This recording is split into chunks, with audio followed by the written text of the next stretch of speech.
optimal would you say your work environment is? Optimal in the sense that the culture is one in which everyone does their best while feeling safe to be their authentic selves.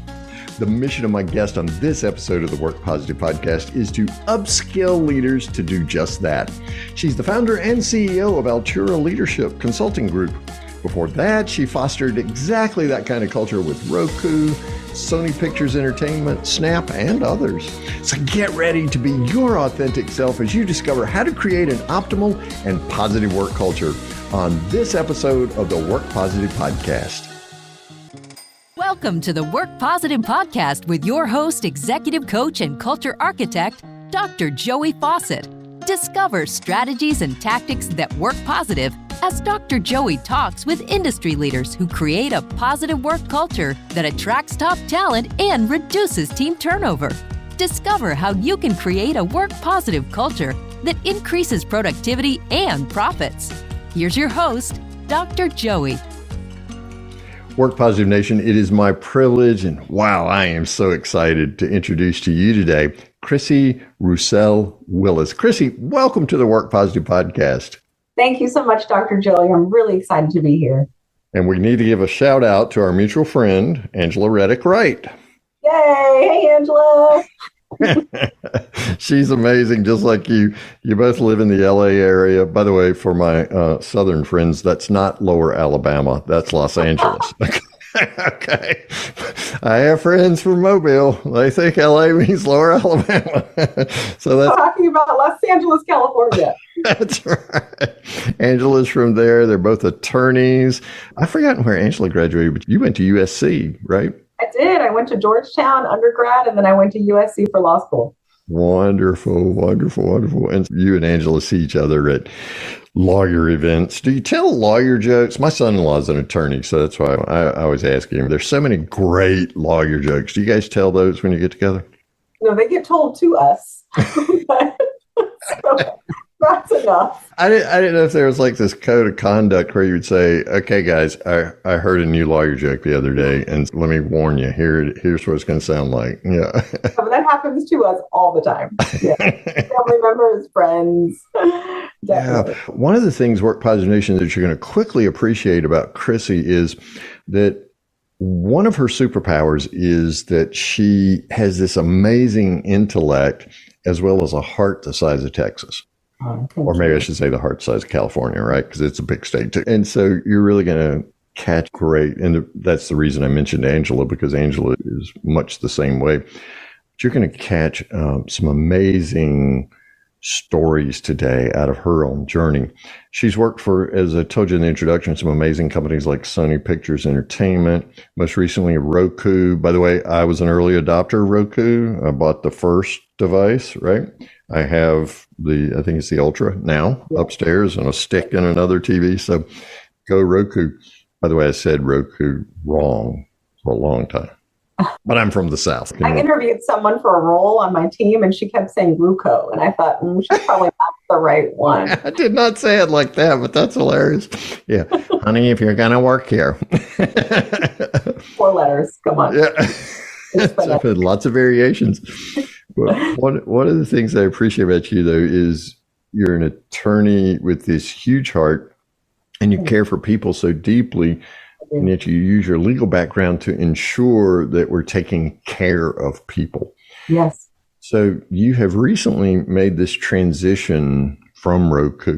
Of course, as we're recording this in the first quarter of 24, we know that the tech industries have been shuffling for some time now, and you can use whatever euphemism you want, right sizing, downsizing, whatever, right, Chrissy? But anyway, people's lives have been affected in dramatic ways.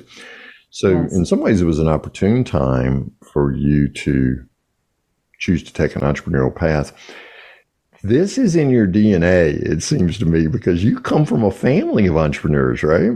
I absolutely do. Yes. So as you mentioned, I'm from Los Angeles. I'm 3 generations deep in Los Angeles.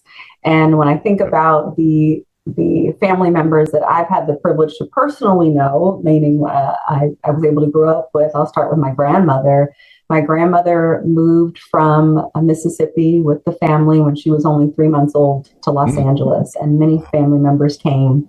And that was really for a better life, for more opportunity, moving from the South. And ultimately, as an adult, she created her own catering business. She was an amazing cook, really active in her church with so many other women who loved to cook. Mm-hmm. And she was born in 1918, just to give you a sense. And so for her to create her own catering business, even though Los Angeles did have more opportunity than the South for Black women, that was still a really big deal for her to go out on her own and do that. And she was married to my grandfather. He was a chiropractor with his own practice. Wow. And so she could have but she didn't. She could have even just been a homemaker. But she decided to have her own catering business, and as well as become a cafeteria manager at a couple of the largest high schools in Los Angeles. Yeah, just to put that in historical perspective for just a moment, women were getting to vote around that time, right? If I remember my history. She was born. That's right. Yeah, so that's absolutely amazing. She loved to cook. I love to eat. So inquiring minds want to know, what were some of her specialties? Oh, my goodness. Some of that traditional Southern food. So candied yams, macaroni and cheese. She made an amazing spaghetti with meatballs. She could make just about anything. But her mac and cheese and collard greens, absolutely. As I was a young child, I would help her wash them and break them apart to prepare them. For the Southern folks that are familiar with chitterlings, otherwise known as chitlins, which I have to admit, I never did try. That's one thing I've never eaten. And if you don't know what those are, just Google it, because this is a family-friendly show. We're not going to tell you what chitlins are. It can be a little dirty, but she clean. Everyone always said she cleaned them. Dolly always cleaned them so perfectly that we knew that they would be healthy to eat. Of course. So I really started with my grandmother in terms of family members, but I knew personally living. But even my great grandmother, she established her own school, which inspired my own mother, who 50 years ago, my mother looks like she's 30, but literally 50 years ago, she established her own private elementary schools. She was a teacher with LAUSD, Los Angeles Unified School District, and she had my older sister, and she thought, you know what, I don't really feel comfortable putting my own child in the school where I teach. And so, as she will tell anyone, she stepped out on faith and decided to start her own private elementary schools, which she still has today. And I work with her in her current school. She's had at times 3 schools at one time. But in her dessert years, as she calls them, she's narrowed it down to 1 school. And bless her heart. From 3 down to 1. She's such an underachiever, right? She really is. And how old is she today? I'm working with her in that 1 school. Our daughter goes there, and I'm just consistently inspired. So now I am joining the rest of my family. I'm no longer the oddball, as I say. I've had these corporate jobs all these years. They're like, what are you doing? Who are you? Whose family are you from? You're just working for Sony Pictures and Roku. Yes, anybody can do that, Chrissy. I worked at Fox in the past. I mean, small potatoes. Now I'm really making them proud. Have they said it took you long enough? Has anybody said that to you yet? Yes, absolutely. What took you so long, Chrissy? Yeah, the name of your company is Altura Leadership Consulting Group. So unpack some of that for us and tell us why that name for your new company. Oh, sure. So as I decided to transition from Roku, I really started thinking about, what do I want to do? And so many of us, we live our lives thinking about, what should we do? What could we do? What have we been educated in? What did we or our family members spend a lot of money on for college or graduate school for us to learn about? Yes. What are we really good at, but maybe don't really love to do? And that gets into that should culture. And so I started to join the current young generation and think about, what do I want to do? But seriously, what do I want to do that will also really contribute to society, that will really help people? As you said, I truly do care about people. I care about how people feel in the workplace. And that started from me being an employment defense attorney representing a variety of companies across many industries, and really seeing well-meaning managers and higher level leaders just start to make some missteps, to make some mistakes, to have less than optimal communication, even when they had the best intentions. Yes. And I started to really see in patterns of litigation, it was basically the same sorts of things happening, just change the name of the people and the company names. And early in my employment litigation practice, I started to really consider how are some ways we could prevent some of these things. Now, of course, I totally went against the law firms where I worked, making a lot of money, having to hire us to defend them against lawsuits. But then that really transitioned me into more of an advice practice. So I was on the preventative side rather than always being on the side of having the story and defending it. It really started to come from a place of helping to create the story while things were happening. So that led me from model. Yes, much more fulfilling for me personally, I must say. And so that led me from my employment legal practice into HR. And then that leads me to now Altura Leadership Consulting Group, taking that same mindset, really thinking about how can I help the leaders of small companies to large companies, startups to long-standing companies, really create the optimal work environment. Because most people have the best of intentions, but they don't have the tools, they don't have the training, they don't have the skill set. And some of them may have some really natural talent to be great leaders, and they just need that foundation. And as I started to think about a name for my business, which a number of my entrepreneur friends told me would probably be the most challenging part. They said, you can get a business lawyer to do all the paperwork for you. You can work your network to get clients, but I bet coming up with that name might be the most difficult thing. But they shared with me to brainstorm. Think about words that you really want people to think of, feelings that you want to invoke when they think about your business. And so I started to think of words like elevate, upskill, up level, that family of words. And I came across Altura, which I found means high ground in Italian.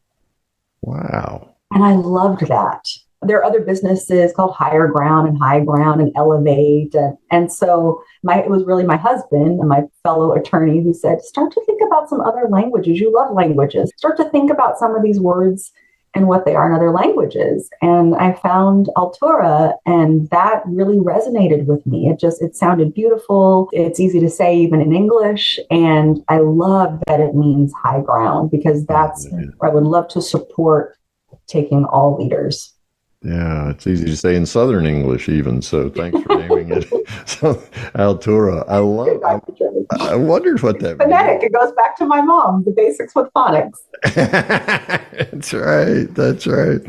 But wow, your point is so well made. And I'm thinking that realization, that awareness grew not only out of your legal practice, but also your time at Sony and then at Roku, is recognizing that managers oftentimes get promoted to a point of incompetence. And that incompetence usually is they might have some natural ability, as you said. They certainly might have some natural inclination to be a leader and a manager, but they've just never been trained in the people business and knowing how to create that positive work culture within their team and how to do those things which make sure that we're getting the work done while caring for the people too.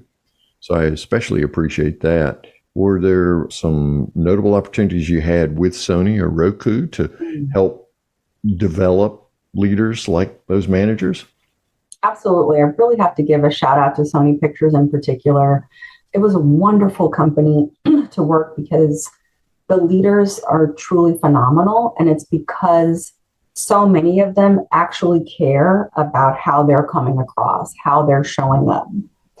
And with their HR department, there is a robust learning and development team. And where so many companies have unfortunately started to downsize, started to take away resources from that area, or some earlier companies not really understanding necessarily the importance of investing in that area, Sony Pictures absolutely has. And I learned so much there. And I even learned so much from the current CFO at Sony Pictures. He's a CFO who loves HR, all things that fall under HR. Wait a minute, let me make sure I heard that right, because Yes. I thought my brain took a nap there for a second. A CFO who loves HR. Is that like jumbo shrimp? I mean, is that an oxymoron? This person deserves an Altura, right? So they're already on higher ground. They should be elevated even more. That's amazing. It's amazing. His name is Philip Rowley, and he's a senior leader, and he's been doing this a long time.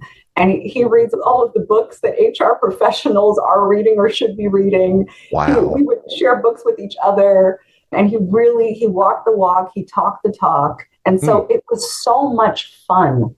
Even this is during the pandemic that I'm working at Sony Pictures. Mm-hmm. Some of the most challenging times for everyone, but particularly for HR professionals.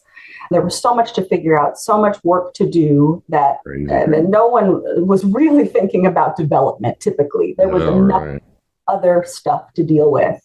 But it was really fun to work with him just as an example, but a wonderful example, I must say, including certainly my own boss at the time, Stacy Green, as the chief people officer. But you hope for that from a chief people officer. Yeah, that. But Philip, you're the man. You're the man. Yes, CFO, doing the job, buddy. Way to go. It was so much fun to be able to have the opportunity to develop programs for the employees at Sony Pictures while other companies were moving away from that. And that's why people tend to stay there or they leave and they come back. So I really have to say that it was a great example of the type of work culture that I love to see. Mm-hmm. And so, Stacy, Philip, what kinds of things were you doing to develop these managers? I'll tell you something in particular that I'm really proud of. For our legal department, the legal department at Sony Pictures, many people have been in that department for quite some time, for many years, because they're really happy. It's a great place to work. They get really interesting work, regardless of what team that they're on, and have been led by the same general counsel for a couple of decades. And she's just a wonderful, inspiring leader.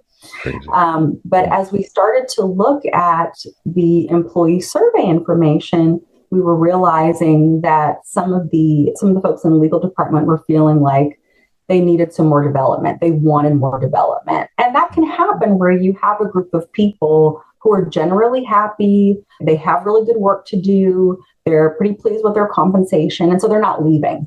And so then you don't necessarily think about what else can we do? Right? There's so many other things to be focusing on.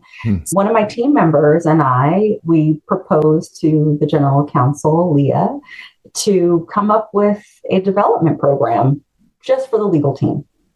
So curated for the legal team. Lawyers were a special group of people. We always need special things. You said that, Chrissy. Professionals. Jay, you said that now. I didn't say that. Yes, I said it. I know. We're precious. We need special things. And we were so proud working with Leah and her leadership team to be able to develop a curated learning development program just for the legal department. And of course, working with the learning and development team within HR at Sony. And so that included articles, podcasts, probably a few videos. TED Talks. And a few videos if it was at Sony, right? Yes, definitely. But it included a variety of self-paced materials, but also included peer groups. And so people were able to opt in participating in peer groups. And especially during the pandemic when people were together, people really appreciated that, to be able to have an intentional opportunity to connect. And then probably the most popular part of the program was what we ended up calling Exec Connect, which was a quarterly hour-long talk with one of the leaders on the legal team. And so we formatted it different ways. I interviewed, some of them decided to just speak on their own. There was PowerPoints in some, it was more casual in others. And it was funny. People who might have been seen as more stiff just let their hair down and talk more about themselves personally and their own personal journey and how that tied to their career journey. And we got so much positive feedback about how this entire program helped everyone feel more connected. They also felt like they were learning. They felt like they were learning from each other and getting to know some of their most senior leaders better. So that was just an example of probably my greatest joy coming out of the work that I did at my time at Sony Pictures from a development standpoint. And all those things were deficits during the pandemic for most companies. We felt isolated. We felt lonely. We were not connected. In fact, as I've said many times, anti-anxiety and antidepressant prescriptions were up 30% during the pandemic. So for you and Sony Pictures to step up into that legal side of the industry and to provide all that and to accomplish, that says a lot. That really is higher ground, right? So that's the kind of work that you're going to bring to your clients, right? That's absolutely right. So I've decided to refine my business to focus on two main pillars. Okay. One, I'm super excited to develop a leadership curriculum because as we've talked about, there are so many people who get promoted to a people manager position because they're really great at their area of expertise. Yeah. But they don't have that foundational toolkit to really be the best leader that they can be. As I mentioned, I come from that educational background. I had the opportunity to develop the curriculum for an HR compliance course at my alma mater, USC Law, which was a fantastic process. I never thought, this was 7 years ago, but I never thought I could develop a curriculum. I'd been such a lifelong student, and here I was developing a curriculum. So it gives me the confidence to do it again. Oh, yeah. And it's so great to give back, isn't it? Yes, it truly is. And I'll tell you, working in higher education, it's not for the money. Most people know that by now. No, it's a little difference between there and Sony or Roku, right? A little different. But, I did it while I was pregnant with my daughter and working at Sony. And oh, wow. It's the passion that just tells you it's had to be. Yeah, it was a calling. Yes. No, I loved it. And so it will have the leadership curriculum with Altura will have various modules, including employment law basics, which I can certainly speak to. So many just could really benefit from knowing so they don't step in it. Performance best practices, how to motivate different types of employees, how to communicate effectively with different personalities, inclusion and belonging. That's some of what this toolkit, as I'll call it, will include with the leadership curriculum. So that's one pillar of my business. Yeah. And the other is to serve as that outside strategic HR business partner or employee relations specialist. Mm-hmm. Those are my areas and I love them. And that's what tends to come up day to day. Is just like phone a friend, but phone your HR friend. And it really helps to have an HR friend. Just here's what I'm going through. I need to have what I think will be a difficult conversation. I need to give some feedback, but I don't know how or when. Mm-hmm. That comes up all the time when you're working within a company. But there are so many companies now that are either a little younger, a little smaller, and they don't have their own in-house HR professional, mm-hmm. or they have maybe someone who's more operational and tactical at a little bit of a lower level, or they have an outside company, a PEO that might be doing their payroll or their tax compliance, but not really someone to provide that higher level strategic advice. Mm-hmm. Or the company gets their first harassment or discrimination complaint and they don't know what to do with it. And then there's some of those longer standing larger companies who, particularly in the past couple of years, they've had to downsize HR so much, or they've chosen to do as they've made decisions about how to cut costs, that they've lost that higher level strategic or HR business partner or employee relations specialist support. And so that's what I want to be, either side of the spectrum and everything in between. Right. And the needs are, as you indicated, obvious, right? We need that leadership development because Susie or Johnny might have done a great job of building widgets, but we're growing people and widgets now. So it's a totally different skill set. And who doesn't need somebody to look over their shoulder and say, Yeah, I wouldn't go there. Here's where I'd go. It's like me walking through one of the horse pastures here on the farm. If I can see it, I don't step in it. But when I don't see it, I do step in it. And so you can be the eyes and the ears of helping persons avoid stepping in it, right? Chrissy Roussell Willis. I'll share with you that what I really appreciate about my background as an employment lawyer, I appreciate it much more now than I did even then, is that from the first law firm where I worked, I've worked with some amazing attorneys, and I was truly trained, which I appreciate because not every young lawyer is. I was trained from the beginning of a case to think about what could this look like in front of a judge or a jury. From the beginning of getting it from a client, even if it wasn't publicly filed yet. It was just something that was known internally. Maybe there was just a demand letter. And in order to determine what our path was going to be, we thought about what could this look like at the end.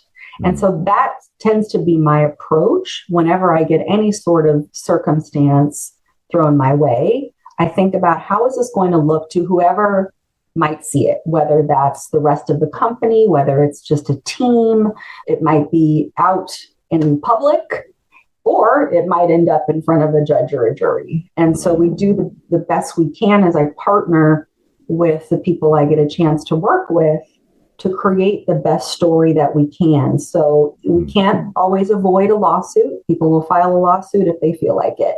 We can't always avoid a news article, but we can always do what we can so that wherever it shows up, it's the best story that we can tell. And now you're reminding me of Dr. Covey. One of his 7 habits was to begin with the end in mind. That's right. So that's exactly what you're doing. Chrissy Roussell Willis is my guest on this episode of the Work Positive podcast.